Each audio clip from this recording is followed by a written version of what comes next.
Have you ever faced a problem so big it seemed impossible to overcome?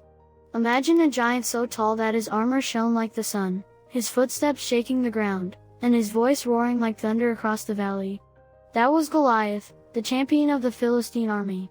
People trembled at the very sound of his name. No soldier dared approach him, and fear settled like a heavy cloud over the armies of Israel.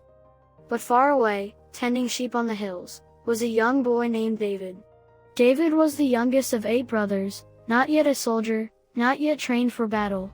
Yet he was brave, kind, and full of faith. He loved God with all his heart, and he trusted that God could do amazing things, even through someone as small as him.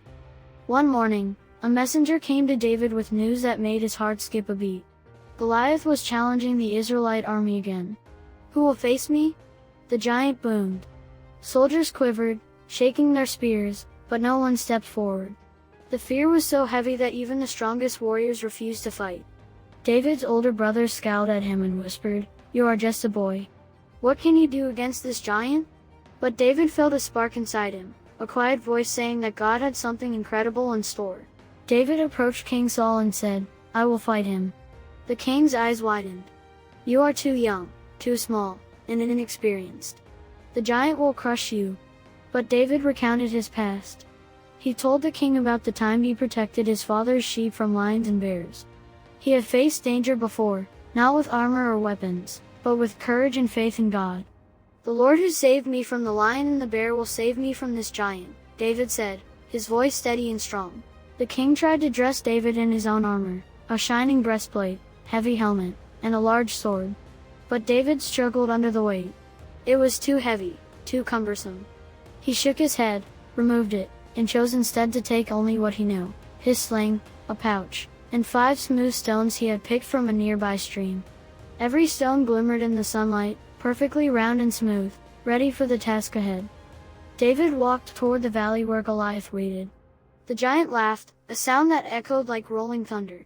"Am I a dog, that you come at me with sticks?" Goliath roared. The army held its breath. Even the birds seemed to hush, as if nature itself paused to watch this incredible moment. David did not tremble.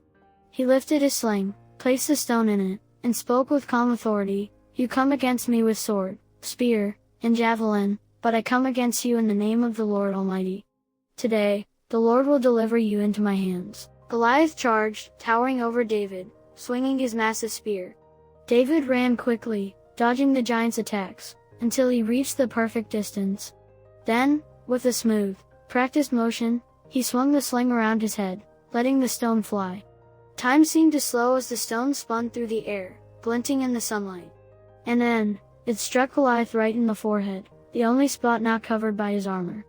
The giant stumbled, then fell flat to the ground, defeated by a boy with faith in a simple stone. The Israelites erupted in cheers. David had won, not by strength, but by trusting God and using what he knew best. He did not boast. He knelt in gratitude, thanking God for the victory and for showing that even the smallest among us can do mighty things with faith. Goliath's army fled, amazed and frightened, and the people of Israel celebrated with songs and laughter. David became a hero, not because he was the strongest or the tallest, but because he had courage, wisdom, and trust in God. This story teaches us that size, strength, or experience is not what truly matters. What matters is faith, courage, and trusting that God can work through us, even in situations that seem impossible. Sometimes, the tools we already have, a stone, a sling, a kind word, or a brave heart, are exactly what we need to face giants in our lives. And so, whenever you feel small in the face of a big problem, remember David. Remember the smooth stones from the stream, the faith that never wavered, and the giant who was defeated by a boy who trusted God. No challenge is too great, and no dream too far, when you have courage and faith guiding you every step of the way. If you like and enjoyed the video, then please give it a thumbs up. Thank you and God bless.